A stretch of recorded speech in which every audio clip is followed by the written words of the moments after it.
This is Heliox, where evidence meets empathy. Independent, moderated, timely, deep, gentle, clinical, global, and community conversations about things that matter.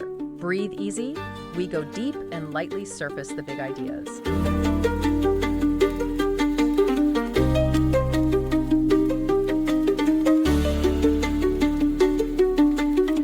Okay, let's unpack this. For a long time, the scientific community, and probably you listening, believed we had the fundamental steps of SARS-CoV-2 infection pretty well mapped out. The virus latches onto a specific receptor, ACE2, much like a key finding its perfect lock, and bam, it's in. Right, that was the prevailing model. Felt elegant, didn't it? Straightforward. Exactly. And for a while, it really was the accepted blueprint for how this notorious virus invaded our cells. Maybe a little too neat, as science often reminds us. Yeah, neat packages often hide complexity. So what if that key and lock idea isn't quite right for that very first step? What if there's, I don't know, a different doorman, maybe even a bouncer, that the virus interacts with first? That's exactly the crux of it. That's precisely what your sources are diving into, revealing a truly surprising new blueprint for how this virus gets inside us. Our mission today is to extract the most important, maybe paradigm-shifting insights from your research on SARS-CoV-2 cell entry. We'll be focusing on the redefined roles of two key players, ACE2 and something called heparin sulfate. Two crucial molecules, but maybe not in the order we assumed. Right.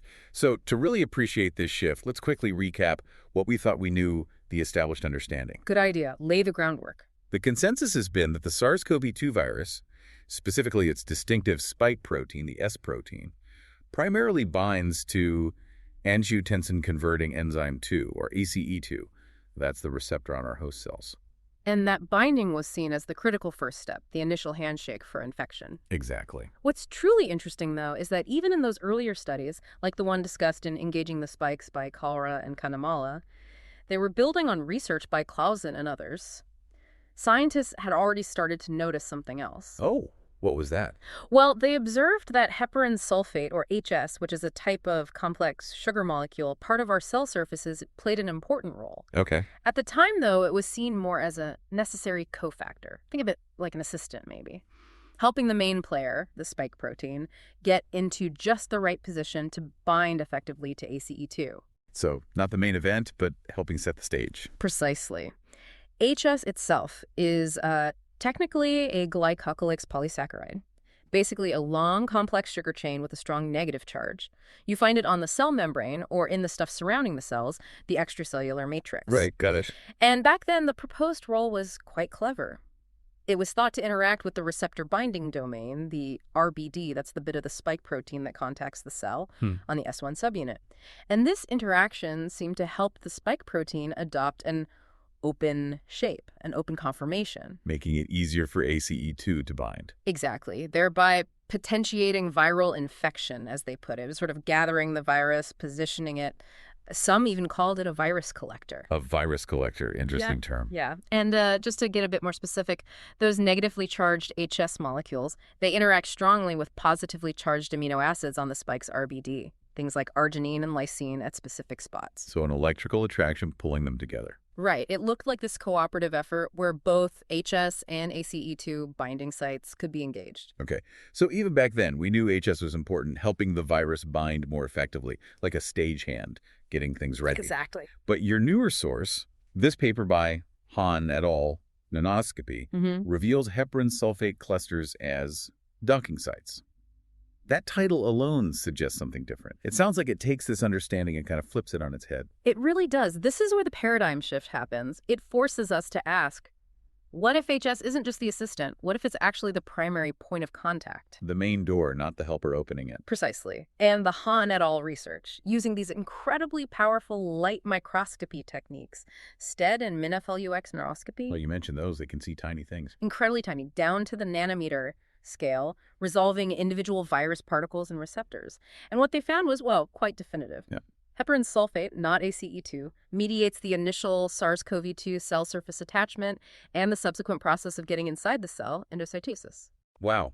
Okay, so HS does the attaching and gets it inside. That's what their evidence strongly suggests. It's a fundamental change. The direct contradiction to the old model is clear. ACE2, the receptor we thought was doing all that initial work, Yeah. it actually functions only downstream of HS. It's not involved in the initial attachment. It's not involved in getting the virus into the cell. Its crucial role comes later, enabling the virus's genetic material, its genome, to be expressed. That is a huge shift. Yeah. So if HS isn't just floating around randomly, how does the virus bind to it so effectively for this primary attachment? What did those fancy microscopes show? Well, that's another fascinating part. It's not just random binding to any old HS molecule. SARS-CoV-2 specifically targets highly organized structures, clusters of HS molecule. Clusters, like little groups of them. Exactly. We're talking about roughly 6 to 137 individual HS molecules bundled together. They form these tall, negatively charged HS-rich structures that can stick out, project 60 to 410 nanometers above the cell surface. Wow, that's quite far on a cellular scale. It is. Imagine these tiny, briskly landing pads densely covering the cell surface. They calculated about 1 cluster per 6 square micrometers. So instead of a single lock, it's more like Velcro. Multiple points of contact. That's a great analogy. It provides what's called multivalent binding. Instead of one potentially weak handshake, the virus gets many simultaneous attachment points. Making that initial grab much stronger, much more likely. Much stronger and more stable than binding to just single HS molecules scattered around, like using multiple anchors for a ship, as you suggested earlier, rather than just one. Okay, that makes sense structurally. But how specific is this? Does the virus just grab onto any sugary molecule on the cell surface? No, and that's critical. The research showed this interaction is highly specific to HS. They tested other related sugar chains, other glycosaminoglycans or JAGs, Right. like chondroitin sulfates, dermatan-keratan sulfates, and found weak or basically no binding to the SARS-CoV-2 spike protein. So it really prefers HS. It really does. And even more specifically, the sulfate groups within heparin, which is closely related to HS on tests, those were found to be essential for the interaction. It highlights just how specific this molecular handshake is. And is there experimental proof beyond just observing the binding? Absolutely. Crucially, when they used enzymes, heparinases, to basically chew up and remove HS from the cell surface, Okay. viral attachment dropped dramatically by 81 to 85%. Wow, that's a huge reduction. It is. And furthermore, when they used a drug that's already known to bind HS, called pixantrone, it's actually used clinically for other things. Right. It strongly blocked attachment and subsequent infection by the Omicron JN.1 subvariant in human airway cells. JN1, so a very relevant variant. Exactly. And here's the kicker. When they tried blocking ACE2 with an antibody in those same experiments, it had no effect on the initial attachment. No effect at all. That really hammers home the point that ACE2 isn't the first contact.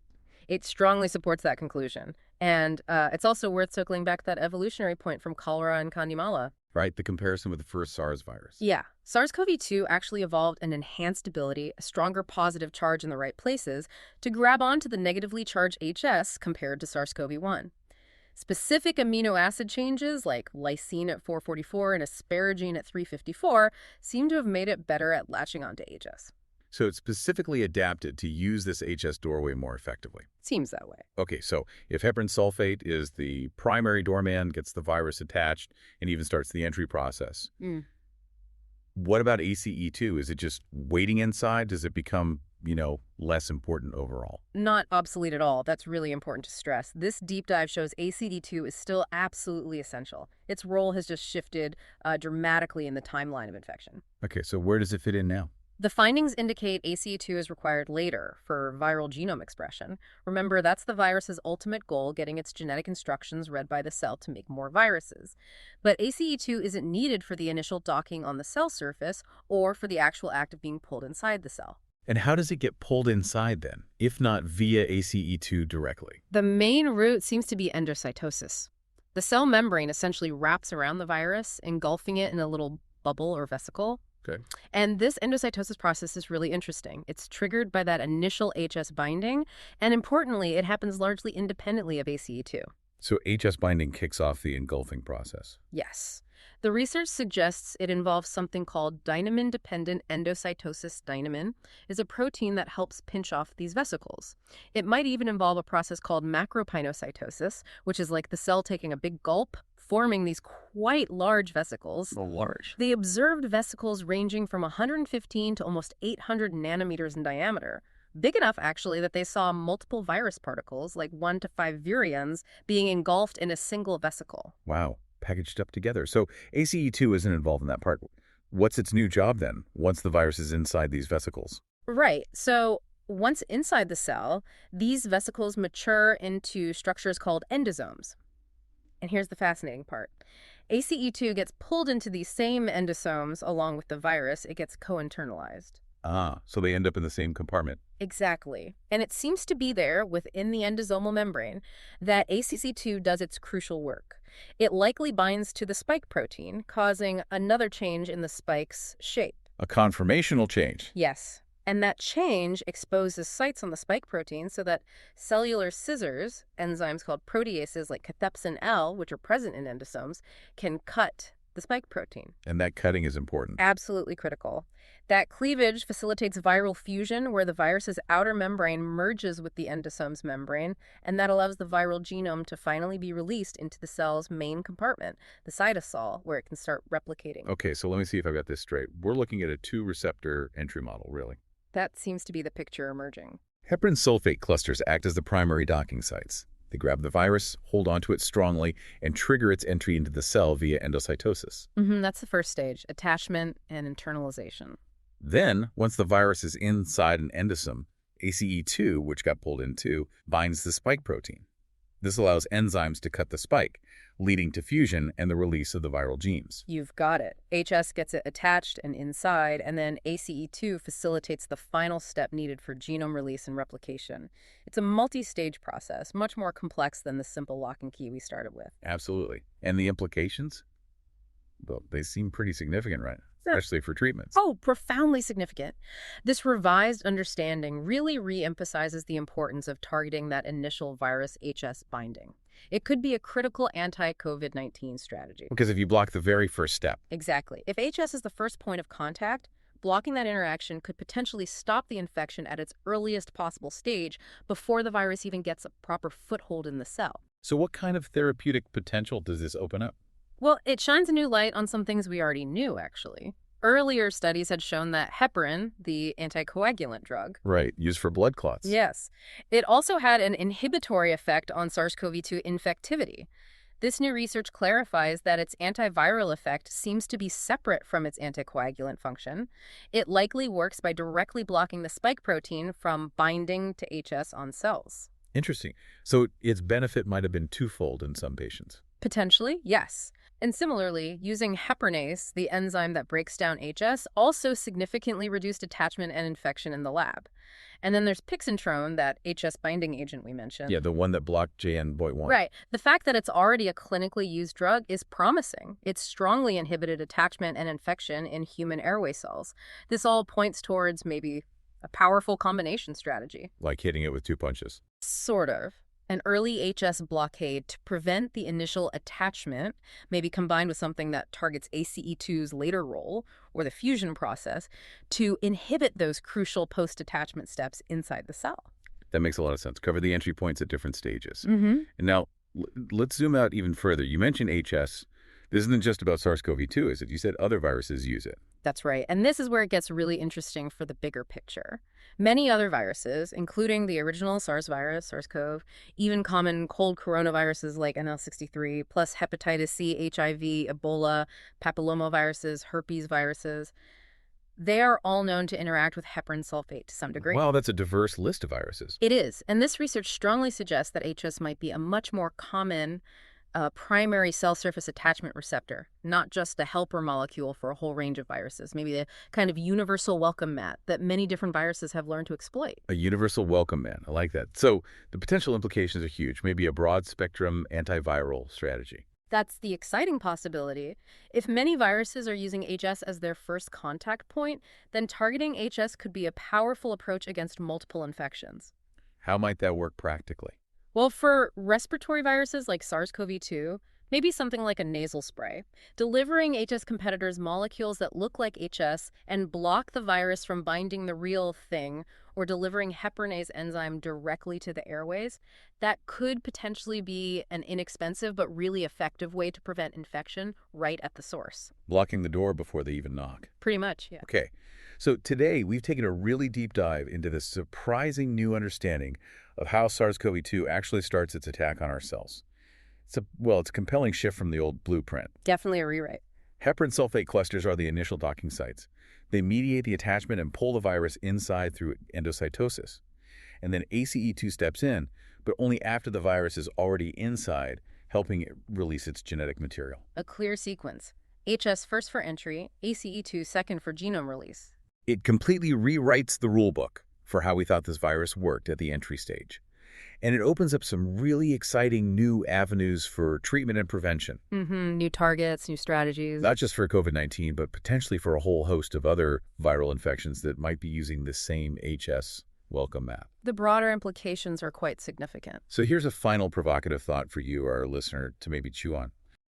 Considering this revised entry model, this reliance on common things like heparin sulfate clusters, if viruses are so incredibly adept at exploiting these sort of universal cell surface molecules, what other universal doormen might they be using? Things hidden in plain sight, perhaps, that we just haven't fully uncovered yet. That's a great question to ponder. What else are we missing? Keep that in mind as you think about your own research or just follow the science.